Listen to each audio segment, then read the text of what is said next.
Being around for 800 years just means that you're successful, not that you're not a cult. Being a part of the Catholic Church, given its storied history of secrecy and collusion, isn't exactly a strong defense for this generation. What I needed was a clear definition, objective criteria that could distinguish cults from religions. Cult leaders are often treated as speaking infallibly. Everything they say is correct and their word overrides any other sources because who are we to challenge? As such, there is no room for questioning or doubting this authority, no matter how illogical or unverifiable it may be, as the leader possesses secret knowledge that no other member can verify or refute. Coercion used to keep members from leaving. In general, what you see is an organization strictly rooted in a single individual, expecting conformity of mind and action. Everything about that says cult. If that ain't a cult, I don't know what is. Everything about them screams cult. Just because someone is a part of an established religious order in the Catholic Church, even the church at large, doesn't mean that they are free from leaders that abuse their power, demanding too much from their people.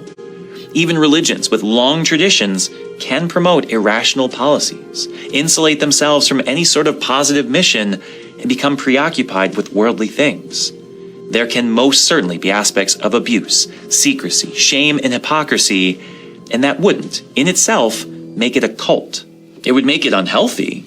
It would make it toxic. It would undermine the supposed mission of the church, but it wouldn't make it a cult. And so, no, I can say pretty confidently that I am not in a cult. Intuition wasn't actually onto something, that he sensed something unhealthy, something corrupt, beneath the protection of its history and tradition.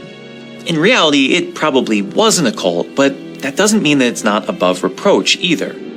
There are cult-like groups within the Catholic Church. What we should all be asking is whether or not our religion bears any cult-like aspects to it. Are we susceptible in some way? Are there tendencies here or there? Are there forms of power or abuse that are a result of human defect and not God's will? Tough to say. Tough to ask, honestly, but important. I never expected to be asked if I was in a cult, but I much less expected to see that at times I might be. Rather than dismiss it as a foolish question, I believe that it would serve every religious person well to ask from time to time if it is such a foolish question. Far better to admit that you have a small problem and to wake up one day and realize that you are in a full-fledged cult.